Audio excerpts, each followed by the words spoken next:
Hello, and welcome to What's the Tea? I'm your host, always at Owen the Man 316.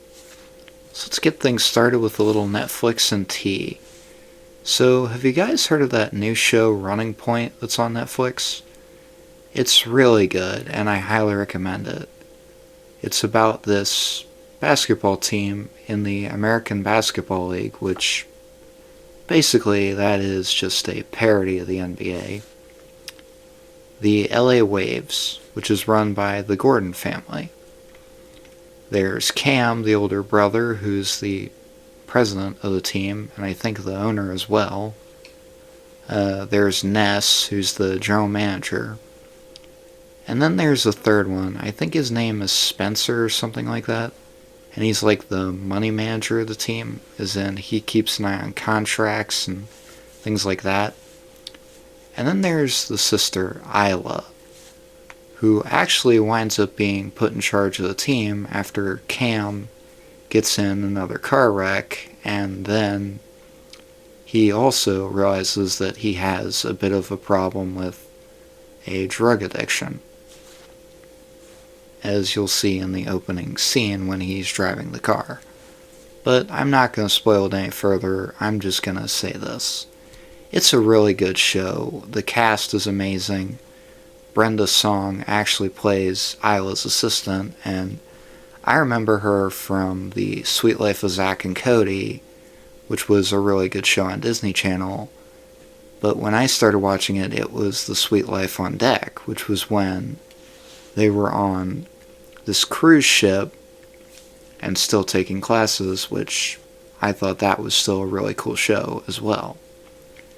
But yeah, the cast is really good. You can kind of draw some comparisons to the LA Lakers in some ways with the Showtime thing that was on HBO a few years ago. And this is actually the best description I've heard of it, probably.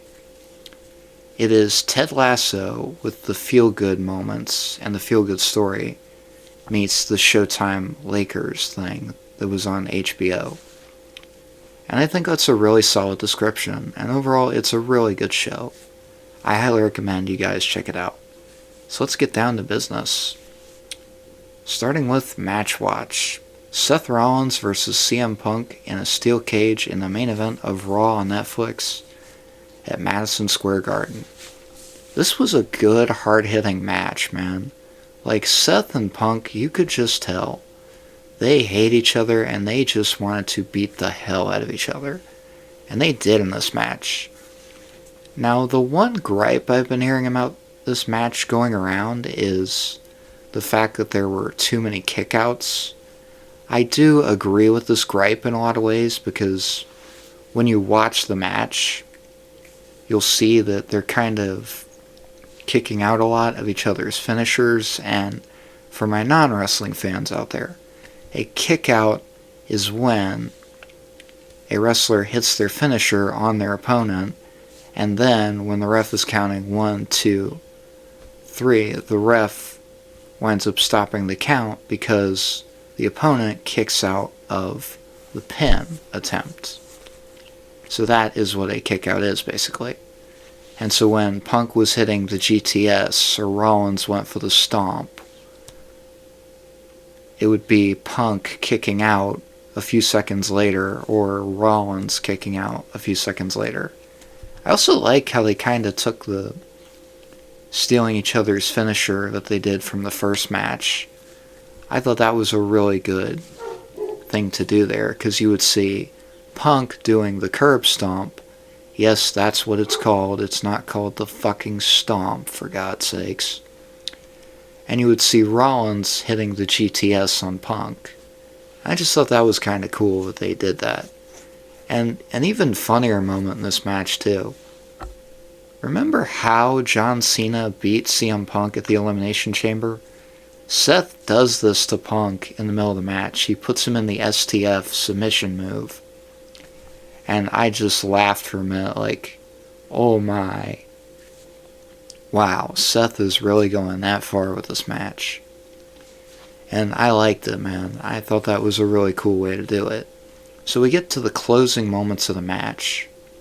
and Seth is trying to escape the cage, which he winds up doing. And then, out comes Roman Reigns. As Seth is trying to escape the cage, out comes Roman Reigns, who opens the cage door and drags Rollins out of the cage. And it's like, oh boy, here comes the payback from Royal Rumble. Because remember, at the Royal Rumble, Reigns was down on the outside and Seth hit the stomp to him on the floor. And I was sitting there at the Rumble like, Seth, you're going to regret this, dude. At some point, he is going to come back and he is going to come for your ass. Trust me. Like, you already have to deal with CM Punk. You don't want another problem, especially with a pissed off tribal chief in Roman Reigns, you know? So, he kind of brought that one on himself. That's all I'm going to say about that one. But yeah, overall, I like it when Raw or SmackDown is at Madison Square Garden. Because those shows, they just feel really special. Like, they go all out with the cards, they go out for who's on it. And those shows are just really fun to watch, you know?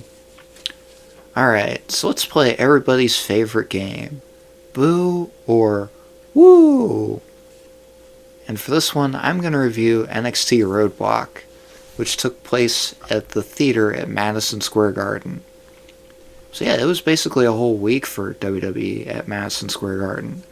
But now they're doing the international shows, which I'm electing to skip out on SmackDown tonight, because, well, people are kind of already spoiling it with clips on social media anyways, because with Raw being on Netflix, or I'm sorry, with WWE being on Netflix internationally, those people already have access to it, and those people are already showing clips of it on social media. So I've kind of seen what I already wanted to see at SmackDown, so I'm just honestly skipping out tonight. Anyways, getting to our game of Boo or Woo. Let's start off with Nathan Frazier and with Fraxium against the Hardy Boys. When this was first announced, I got really excited. Because it's like, you have one of the best tag teams in pro wrestling today against one of the most legendary tag teams in the history of pro wrestling. And you know that's going to turn out to be something really special. And it really was, because in this match, Fraxium showed why they are probably the best tag team in WWE today. And the Hardys ran back the classics. Jeff Hardy was hitting the Swanton. He was hitting Whisper in the Wind. And the Hardys were just showing their tag team chemistry that they've developed for so many years. And they just show why TNA wanted to get these guys after their contracts in AEW expired. Which, my honest opinion on the Hardys' run in AEW is just, it was a mess. It could have been a lot better had some things not happened outside the ring. But it is what it is sometimes, you know? And I'm happy that they're having this great run in TNA and that they're really making those TNA tag titles mean something. And it's really cool that we get to see the TNA tag titles defended in a WWE ring.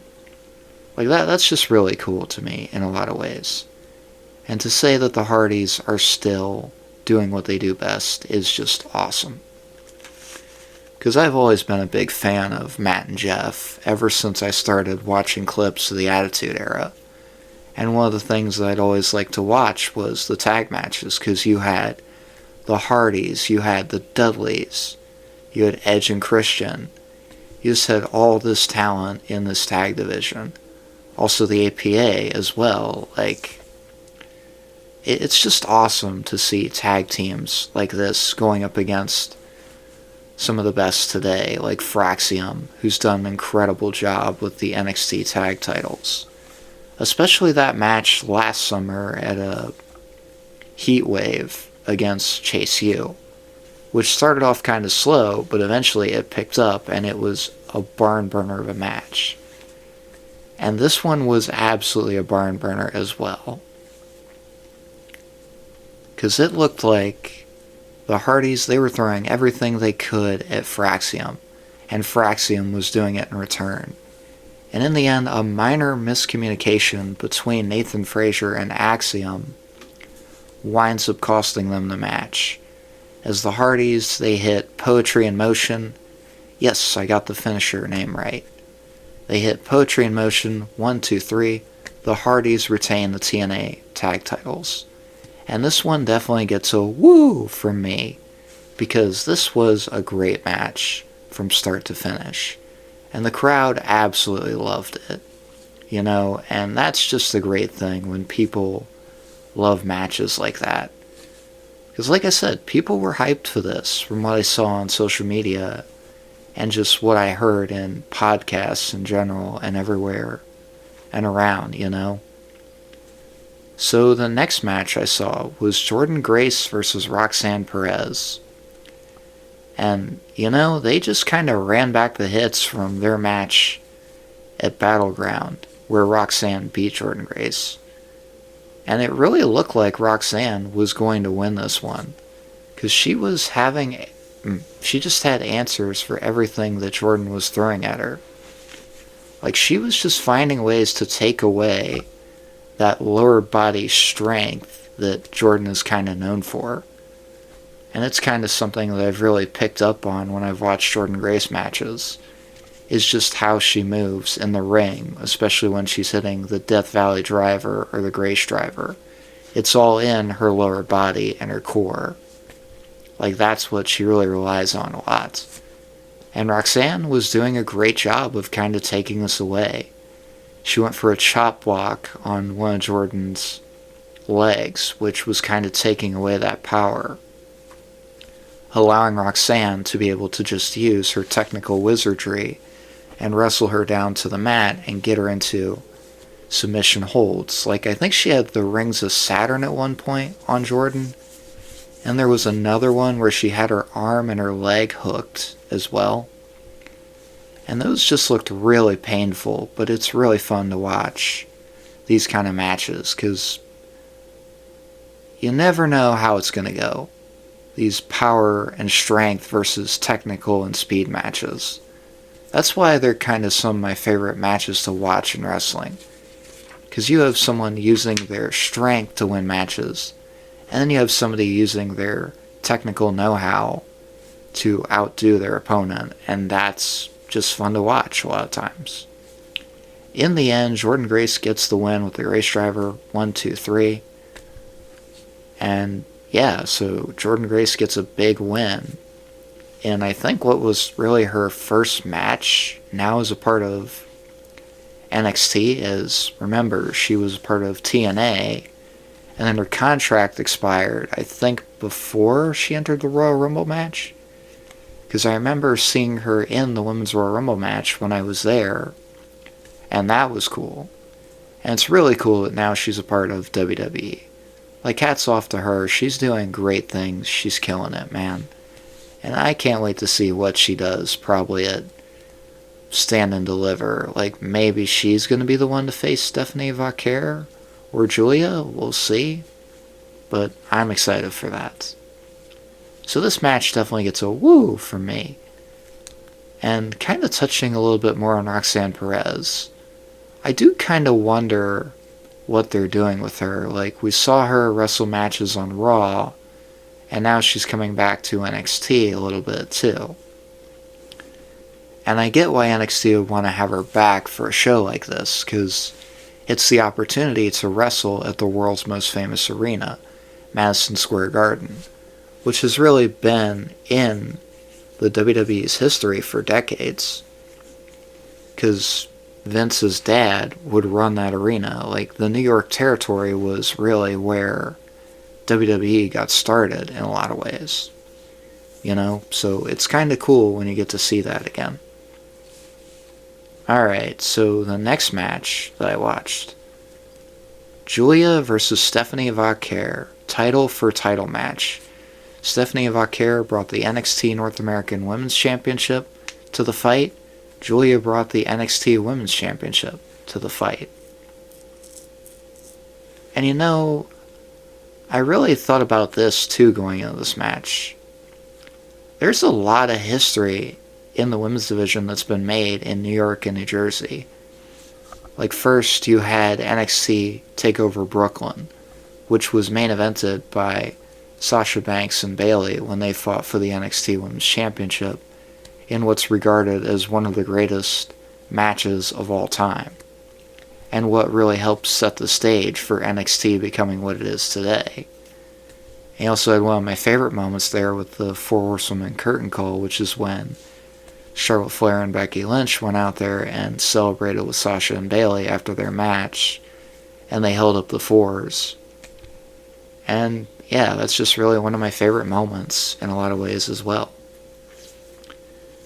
Let's see, you also had the first all-women's pay-per-view, Evolution, which took place at Nassau Coliseum on Long Island, which was really cool, and that's one of my favorite events of all time. I've actually got a poster of Evolution hanging in my room, and I always like looking at that and just remembering what a great event that was. And just that it really went to show how great the women's division really is. So I love that event in so many ways. And I highly recommend it if you've never seen it to go watch it. It's fantastic from start to finish.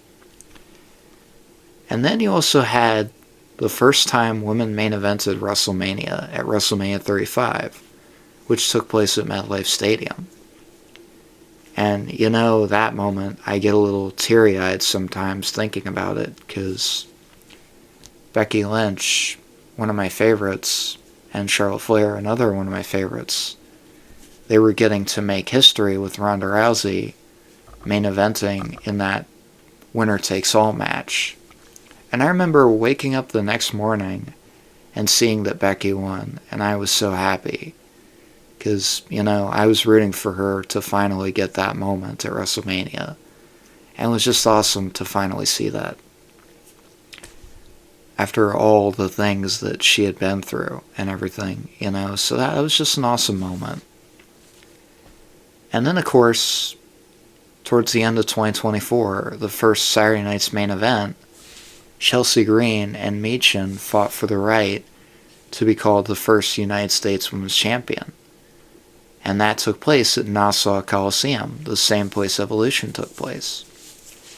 So, I get a little emotional thinking about that sometimes, because I've said it before and I'll say it again. I love women's wrestling, and I love getting to see those history-making matches and history-making moments. And really, one more thing I can say about that. The match that made me a Four Horsewomen fan took place there.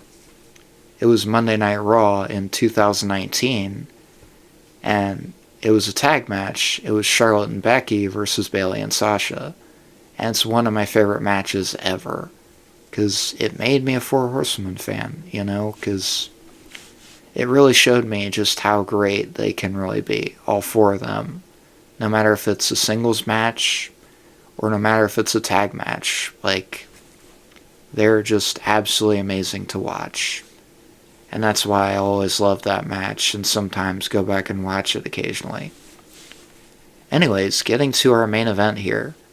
It was a really good match, And Stephanie and Julia, they just go out there and they do great things together.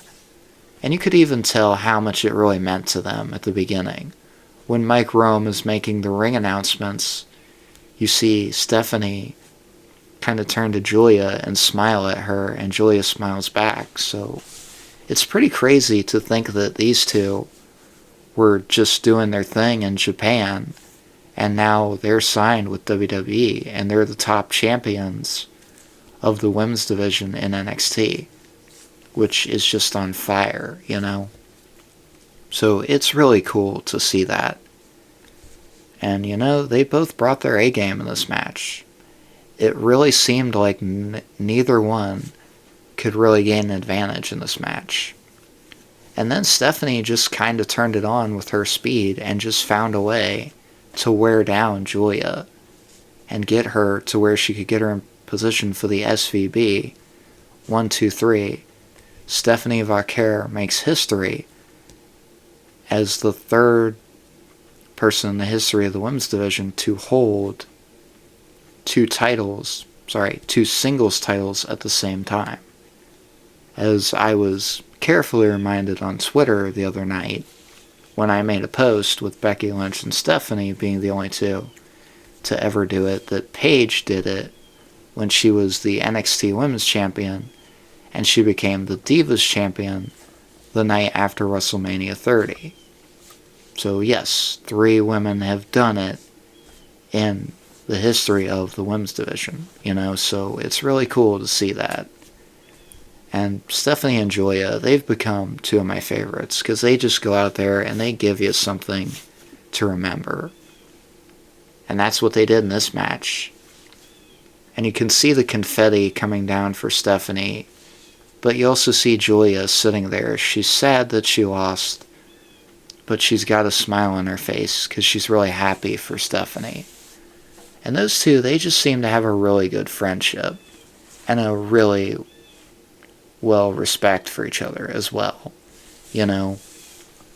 And I'll be honest, going into this, I really thought there were only 2 ways this match could end. Because I didn't really think that Julia was going to lose, or that Stephanie was going to lose. I thought they'd both walk out with their titles, possibly with a time limit draw or the match ending in a disqualification. But I was wrong. I willingly admit that I was wrong. And this was a great match, and congrats to Stephanie. She's killing it. She absolutely deserves this. It'll be interesting to see what direction they go in with this for Stand Deliver in Las Vegas. So Stephanie, that's for you. Keep killing it. Keep doing what you're doing. You are awesome. Overall, I gotta say, NXT Roadblock was just a really good show from start to finish. It was just one of those fun Tuesday nights for wrestling. Because there was really nothing on the card that would really disappoint you that much. Because it was just banger after banger after banger for the most part. So overall, I give this show a woo! Alright. So, Toni Storm and Mariah May. Let's talk about it. This has arguably, in my opinion, been the best feud in the AEW women's division, just in history. Because these 2 just go out there and they give you what you want. They go out there and give you great matches, great segments, and so many twists and turns. Like when Mariah won the Owen Hart Classic, she turned on Toni Storm and started beating the hell out of her with the belt she won from that, and then also taking the shoe that Toni Storm speaks about and just cutting her open with it, with the heel part of it. And they just go out there and they give you great stuff, And this match certainly was that. And it certainly was a true Hollywood ending, which is what they were going for. I really like the premises of this Hollywood ending match, which is that it's Falls Count Anywhere and anything goes. And I thought that would be a really good stipulation. And the storytelling with the props, I guess, or the weapons, I suppose, was really good. At the entrance ramp, they had Hollywood stars, and they also had this sign that said Hollywood on it, on a table, which I thought that was really cool. He also had broken glass in this, which I must admit, this part kind of made me cringe a little bit. Because it's I don't know, it just didn't feel warranted to me to do this spot. And it just seemed like it was a little too much. Because Toni Storm was already busted open and bleeding down her face, to where her face is just a crimson mask of blood, just dripping down her face. Which, I do like it when women bleed, but I thought that was kind of a little too much. And I get it, it was meant to be an extreme match, so that's just my take on it. And then we also saw the shoe that Mariah used to bust open Toni Storm that one night on AEW Dynamite. And the blood was still on there from that. And I thought that was just a really cool and also gory detail, but it's just good for the storytelling. And I also liked Mariah's attire that she came out in. She had a wedding veil on when she was making her entrance, and she was all dressed in white. And it's like, you're thinking for a minute, Mariah wants to kill Toni Storm. Why is she dressed for a wedding? Shouldn't she be wearing black if it's going to be Toni Storm's funeral? But no, she was all dressed in white. And I just think that was really good in terms of her as a psychopath. Like I said last week, Mariah May is just great at being a psychopath and being so unhinged. And you can see how badly she wanted to win the AEW Women's World Championship, to the point where she literally wanted to be married to it, which was a good piece that was pointed out by Tony Schiavone on commentary during this match. So I thought that was just a really good detail to add in there. As for the match itself, it was definitely a true Hollywood ending. Toni Storm and Mariah May, they brought everything they had and just went out there and delivered a great match. And people were with it. There were chants of women's wrestling, and this is awesome. He also had holy shit chants too. And originally I kind of thought this match was a little too reliant on the spots and the blood and gore.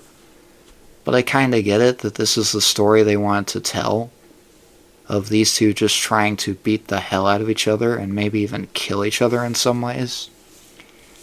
So yeah, it's, again, 2025, and everywhere you look, everywhere you turn in pro wrestling, you're witnessing a murder. And it's just crazy. That's exactly what this match was. But again, it was a great match, and I like the way it finished too, where Toni Storm is just laying on top of Mariah May, still, even after the 3 count. Like they're just both out of it, exhausted, the blood dripping down their faces. And another good detail, the big screen at the entrance ramp changed from the Hollywood ending match to the end with black and white like you'd see in an old movie. And I thought that was, again, just a really cool detail. So overall, this was a really good match. Hats off to Toni Storm, hats off to Mariah May. This feud, as they say, was absolute cinema. And honestly, maybe the feud of 2024 in a lot of ways. And hell, maybe even 2025. Because it was just fantastic from start to finish. Alright, so let's get on to what happened last week on SmackDown. Chelsea Green and Michin met in a Philadelphia street fight, which coincidentally SmackDown was taking place in Philadelphia. And honestly, this was a really good match as well. And I like how Chelsea came out for her entrance and she's dressed as the hardcore legend Mick Foley. Like, she had it down to the nines, basically. She had the jacket, she had the Cactus Jack t-shirt, the Wanted Dead or Alive shirt, and she even had the pants, and I thought that was really cool. So hats off to Chelsea. She's doing great work. And these two just really brought it. They went out there and they beat the hell out of each other. There were trash cans, there were pans, there were chairs, there were kendo sticks, and it was crazy. It's exactly what you want from a street fight. And even Piper Niven looked a little worse for wear, which, I guess that makes sense because she had to fight Tiffany Stratton at the beginning of the night in the first match. So, yeah, she was pretty banged up going into this match. And even Chelsea looked a little concerned as well for her Secret Hervice member there. And we'd actually find out that we were getting a new Secret Hervice member in the final moments of the match, as it looks like Michin is about to put away Chelsea Green, but then, out of nowhere, out pops a new Secret Hervice member in the form of Alba Fire. And people were shocked, and I can understand that, because I was too at first. But then I kind of thought, man, this is great that she is a part of this now. Because I kind of wondered what was going to happen with her tag team partner, Isla Dawn, unfortunately getting released in February. Again, I wish her nothing but the best and hope she lands somewhere soon. But it's great to see her again on TV, and I think this will just be a great spot for her. You know? Like, she'll fit in just fine with Chelsea and Piper. And they've just basically made this official that not only is Chelsea Green the United States Women's Champion, she's also got her Secret Hervice, which I like it, man. I think this will be a great storyline in wrestling, and just a great faction as well. And yeah, it was kind of surreal. You see Alba Fire handing Chelsea the title, and it's like, what in the world is going on here? But no, she's now a part of the Secret Hervice, and I'm definitely excited to see what's going to happen next with this. Alright. So, I haven't done a hot tea take in a while, and here's my hot tea take. Mercedes Moné is the greatest TBS champion. And I know it's been held by Jade Cargill, Chris Statlander, Julia Hart, and Willow Nightingale. I could be forgetting somebody. Don't quote me on that. But look at what she's done with this title. She's gotten it brand recognition all across the world as she's on her belt collector run, which I think is really cool for her as well. And it really must mean something when one of the best in Japan, Momo Watanabe, wants a shot at your title. And those two just went out there and had a really good match. Like, they just threw everything at each other. And you could even see Mercedes getting frustrated towards the end. Like, what do I have to do to put her down and win this match? And in the end, she figured it out, as she found a way to take away Momo's power, which I didn't know that she actually played softball in high school, which kind of makes sense why she has this insane leg strength in a lot of ways. Again, another good point there made by Toni Schiavone on commentary. That guy continues to be a great commentator, and honestly highly underrated in my opinion. But yeah, in the end, Mercedes finds a way to get it done and retain the TBS Championship. Now, getting back to what I was saying about this, she's faced the best of the best from around the world and basically done what she set out to do, which is make the women's evolution global, as in face the best from around the world. And she can do that in AEW, which is really cool, you know? So yeah, I think it's honestly hard to argue that she is the greatest TBS champion now. Because she's going out there and she's really found herself in AEW again. And she's really started to find a way to be great in that company. And this is kind of something I remember saying at the beginning when she first joined AEW in March last year, which is you just gotta let her find her footing and find her voice as a heel again. Because, you know, she was gone for a while, and it can be kind of hard to just pick right back up where you left off. You know, so hats off to Mercedes. She's doing great work as the TBS champion. And in my opinion, she is just killing it as the TBS champion. So yeah, that's my hot tea take for today. Alright. Well, we're kind of getting to the home stretch here, this one. So, let's close things out with a little wrestling fans court. And I know people are saying that the case is basically closed on this, but I don't think it is.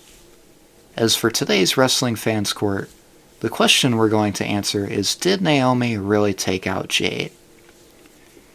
Now let's go back to Elimination Chamber, where the match, before it even really gets started, Naomi gets taken out by Jade Cargill, who is basically assuming that Naomi was the one that took her out. But here's where things get a little interesting. Yes, Naomi and Bianca did that heartfelt segment on SmackDown where they're both wearing black, and it was basically a funeral for their tag team in a lot of ways. But I don't think Naomi acted alone on this. And I think it's really simple to really look at here. Look at the way look at the way Bianca kind of reacts to things. And also kind of go back to when she won the Elimination Chamber match. Did she basically just forget about Naomi and just focus on winning at WrestleMania? Or focus on winning and getting a title match at WrestleMania? And just basically forget that Jade took out her tag team partner? Pretty suspicious if you ask me. And you know, Bianca's been a little heelish lately, in some ways. Because on Raw, when Io was facing Rhea for the Women's World title, yes, Rhea got in her face and said, "Oh, so you're going to cheer for Io, but you're not going to cheer for me?" And Bianca normally wouldn't react to this. But Rhea did kind of push her and shove her a little bit. But usually Bianca would just be like, "Okay, you're going to do that, just focus on the match that you've got there with Io." But instead, this time Bianca is dragging Rhea out of the ring and attacking her, and they're just brawling.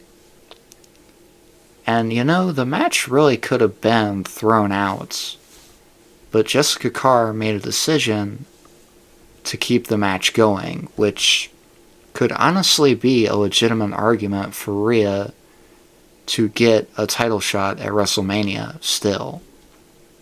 Probably against Io, you know, so she has a case to possibly climb back into this. But getting back to the story at hand here with this, I think Bianca had something to do with Naomi taking out Jade. Like, yes, Naomi admitted that she didn't like Jade, that there was some jealousy there. But again, I really don't think Naomi acted alone here. And I think Bianca had something to do with it.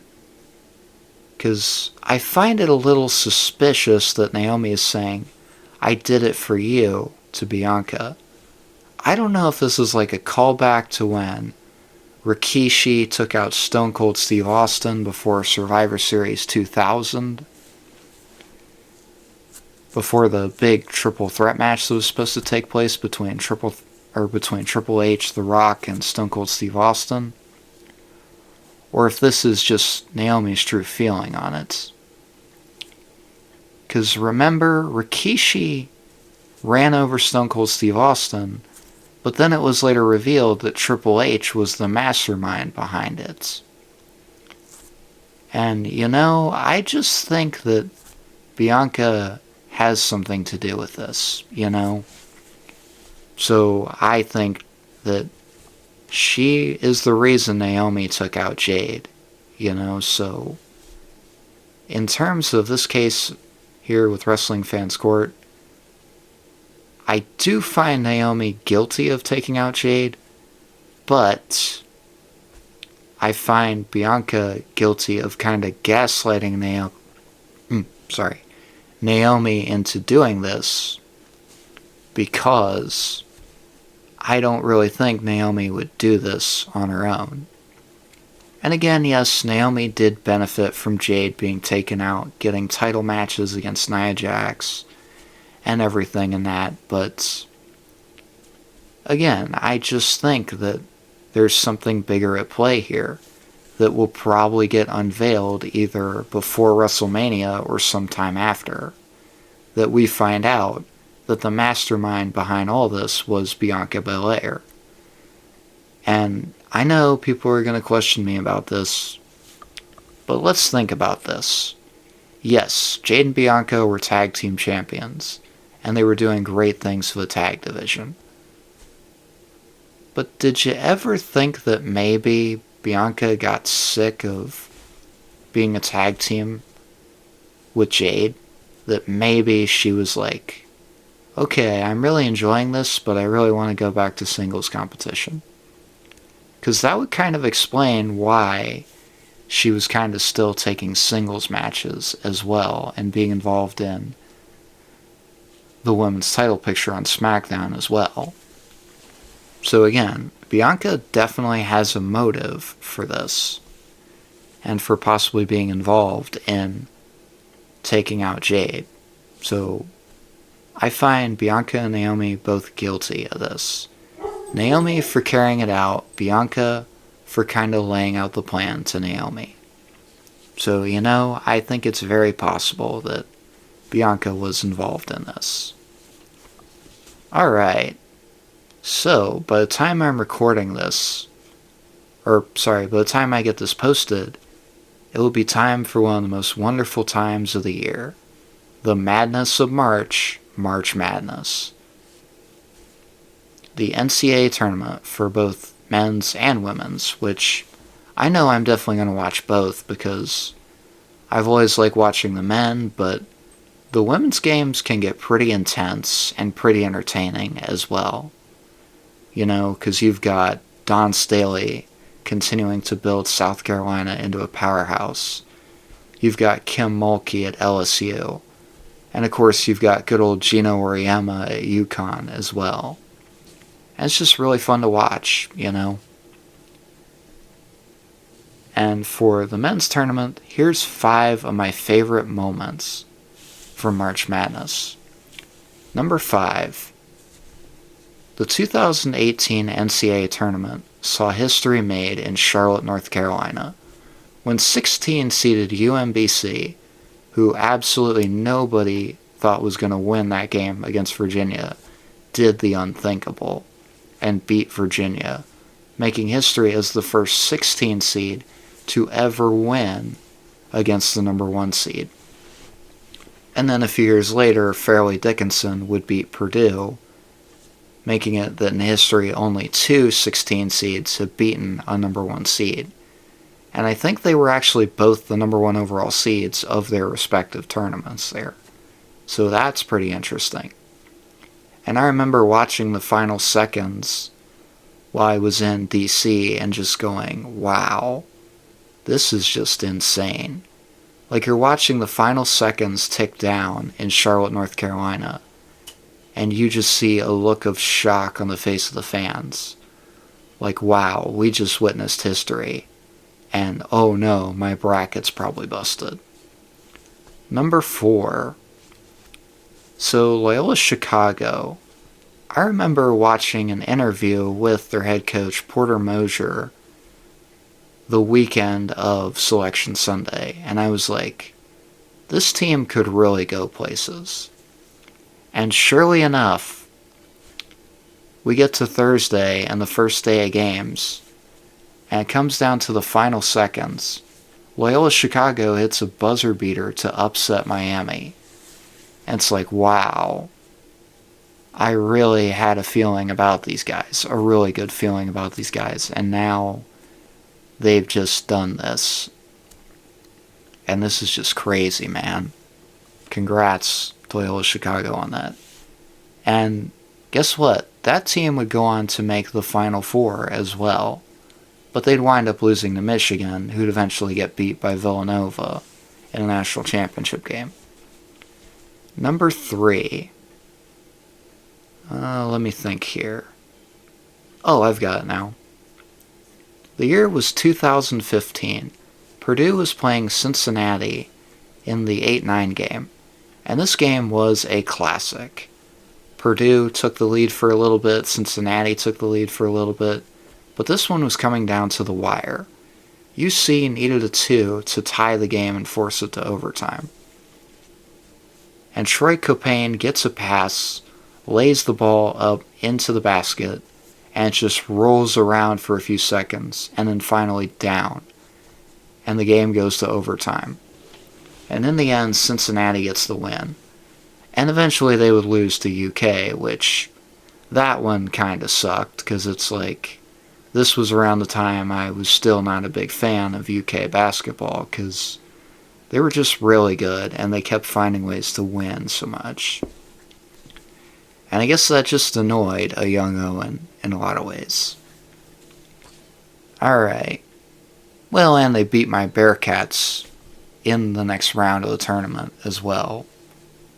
So that probably played a role in that as well. Alright, number 2. Let me think here. Oh, so back when I was a UK hater, I rooted for them so badly to lose in that tournament and not finish the year undefeated, winning a national championship. And my wish was finally granted on the night of the Final Four, as Duke just got done taking care of Michigan State and it was time for the main event match. Wisconsin against UK. And I'm pretty sure nobody thought that underdog Wisconsin team was going to beat UK.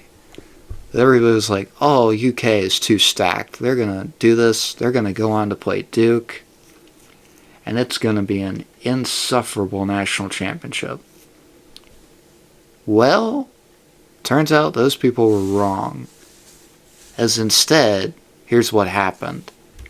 Wisconsin, led by Frank Kaminsky, found a way to upset UK and punch their ticket to the national championship.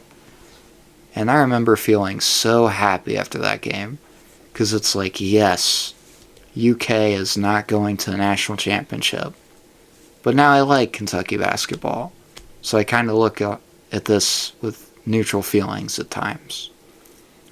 But again, it was a really enjoyable moment back then. Alright, getting on to number 1. North Carolina and Villanova in the 2016 National Championship game. This, in my opinion, is the best national championship game there ever was. Because you have 2 historic programs. North Carolina, led by Roy Williams, who has led them to 2 national championships. And then you have Jay Wright, a guy that's trying to get Villanova a national championship. And these two had an absolute barn burner that came down to the final seconds, where North Carolina hits a crazy 3, I think to take the lead, or no, it was to tie the game, as the game almost went to overtime. And I'm going to do my best Jim Nantz impression for the rest of this. Inbound, Ryan Archie-Biacono, dribbling it up court. He's got Jenkins. Gives it to Jenkins for the championship. Yes! Villanova. Phenomenal. The national champions. With Jenkins hitting the winner at the buzzer. Man, I remember watching that and I was like, unreal. They actually won at the buzzer. And you know, Chris Jenkins, he probably grew up dreaming of this moment. And if he ever got that opportunity, he was going to be ready for it. And he was ready for it. And he just, it didn't even roll around the basket. It just went straight down and in, giving Villanova a national championship. And I was really happy for Jay Wright, too, because he's a guy that I've always really liked, you know. He's a great coach, and I've always liked the way that Villanova plays basketball. It's really fun to watch. And eventually he'd win his second national championship in 2018 against Michigan, which I like that because I'm not a big fan of Michigan either, because, hey, I was born and bred in the Buckeye State, so, I kind of gotta keep to that standard, of just, we don't like Michigan. So that I gotta kind of keep up to that standard in a lot of ways. But yeah, it was a great game, and it's, like I said, probably my favorite national championship game I've ever watched. Because from start to finish, it was an instant classic. And those are my favorite March Madness moments. Leave in the comments what your favorite March Madness moments are. And I cannot wait for Selection Sunday, because let the madness begin, man. Filling out brackets and trying to find a way to get the elusive perfect bracket. I guarantee it won't happen this year for anybody, especially me, because I always wind up with somebody breaking it to the point where I just go, shh. Yes, that was my impression of tearing a piece of paper up, because somebody always finds a way to bust my bracket, and I know it'll happen again this year, and I'm looking forward to it. Alright. And yeah, kind of another shocking moment from a couple weeks ago on Raw. Io Sky becomes the new Women's World Champion, beating Rhea Ripley. Now, I'll say this. I think Rhea has a valid argument in terms of Jessica Carr, the referee, could have called for a disqualification when her and Bianca got into that little brawl there. But she didn't, and the match kept going. And the other argument can be made that Rhea took her eyes off the ball, especially when she had Io in position for the riptide on the top rope, and she turned to Bianca and said, "I'll see you at Mania, Bianca." And then Io counters it with a Hurricane Rana, and then goes up to the top rope, 1, 2, 3, hits the over the moonsault, and she becomes the new Women's World Champion. And everybody was just shocked after that. And I could understand that, too. Because it's like, we are, pretty close to less than a month to WrestleMania, and this stuff doesn't usually happen around that time. Like, it's just pretty insane that Rhea lost her title. But I don't think this is the end for Rhea in terms of getting an opportunity at WrestleMania. Because I watched her interview with Jackie Redmond after she lost the title, and I think she's very determined to get her opportunity at the Women's World Championship. And I definitely think we're going to see a triple threat at WrestleMania. And it'll really, in a lot of ways, be a generational triple threat. Because I get the vibes of WrestleMania 32, when Charlotte Flair, Becky Lynch, and Sasha Banks walked into their first WrestleMania and fought for the right to be the first WWE Women's Champion in a while, Because remember, the Divas title was still a thing around this time. And Charlotte brought that title to Mania and retired that title. And I gotta just say, thank you, Charlotte. I hate that fucking butterfly belt so much. So much. And I'm not going to go any further on that. But in terms of this being generational, I remember a few years ago when these three were in NXT, and I said, these three are going to be a part of the next generation of talent in the women's division, and the next stars. And I said it was Rhea Ripley, Bianca Belair, Io Shirai at the time, because that was her name, Dakota Kai, and Toni Storm.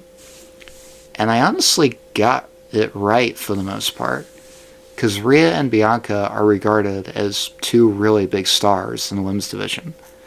Like, there's a reason they shared the cover of WWE 2K24 for the Deluxe Edition last year.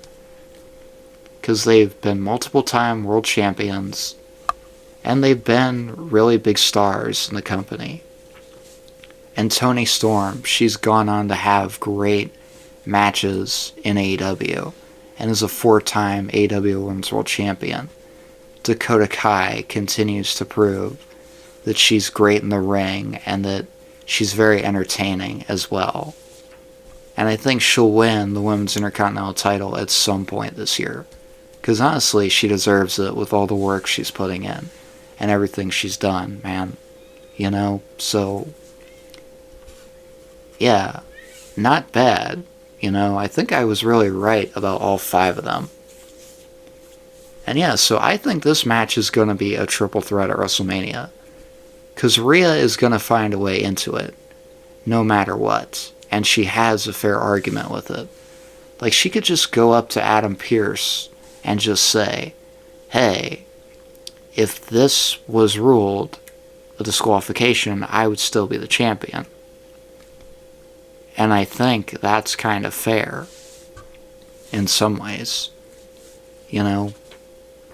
So yeah, I think this could be really a good match. And I get it, there's some people that aren't really excited for this because it's like, oh boy, Bianca's gonna win it again at WrestleMania. And I'm not so sure about this. I could really see Io walking out with the title. Because she's a great champion and she's a proven workhorse. You know, so I think that really speaks for itself in a lot of ways. And they had this segment on Raw at Madison Square Garden where Rhea and Bianca interrupt Io's championship celebration. And they start going at it. They're trading barbs back and forth. Rhea's talking about Jade Naomi and Bianca's having none of it. And it looks like these two are about to go.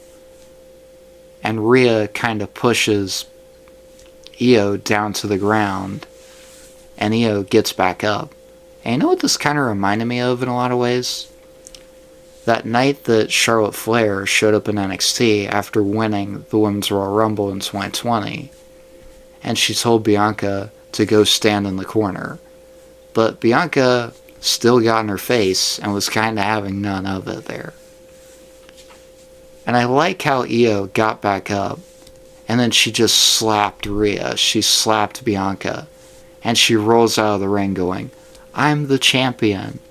I'm the reason this is happening, you know? So good for Io. I like her, and I like her energy just because it's so contagious. Because she can go from being that cute, smiley champion to a cold-blooded assassin at times. And I just love it, you know? I love it. Alright, so to wrap things up, Natalya recently announced that she is going to release a new book that she is calling The Last Heart Beating. And I think this is great, because I remember reading Becky Lynch's book, which I highly recommend, by the way. Go find it on Amazon. It's now available on paperback as well. I may post those links in the description, I think, for this. And Natalya, I think she'll go down in history as one of the most underrated wrestlers. She's a great technician, she's entertaining on the mic, and she's just reliable. Like, when you see somebody new come up, more than likely, the first person they're going to work with is Natalya. You know, and we saw that with Kiana James on Monday Night Raw in the summer, you know. So congrats to Natalya. She's doing great things. I can't wait to read her new book. Highly recommend you guys go pre-order that. Well, as I'm kind of running out of breath here on this one, I think that's about all the time and all the tea we have here on What's the Tea. I've been your host as always, at OwenTheMan316. You guys have been my lovely audience. And one more thing before I go. So, I have this challenge for you guys. I'm trying to reach 2,000 followers on Twitter before my 24th birthday, which is July 21st.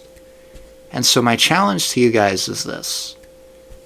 If you can get me to 2,000 followers on Twitter before July 21st, I have a really special thing planned for you guys. And the special thing that I am talking about is I will do my very first live stream on YouTube. and it will be a Q&A where you guys can ask me anything on wrestling, sports, entertainment, whatever you guys want to talk about. And I will go back and react to an old PLE while I do this as well. Can be whatever you guys want. So how's that sound? You get me to 2,000 followers, and I will deliver the goods and live stream on YouTube for the very first time in something I like to call What's the Tea Presents Live and in Living Color. My first ever live stream. Anyways, I hope you guys have a great weekend. Have a great week next week. If some of y'all have been on spring break like your boy, hope you guys have had a good one, that you've done some fun stuff, you've relaxed a little bit and recharged your batteries as well. As always, before I go, of course, peace, love, tea, pro wrestling, sports, entertainment, and honestly, whatever is going on this crazy TV channel we call Earth. Thank you guys so much. Have a great one. I'll see y'all down there on the next one. Bye guys. I'm out.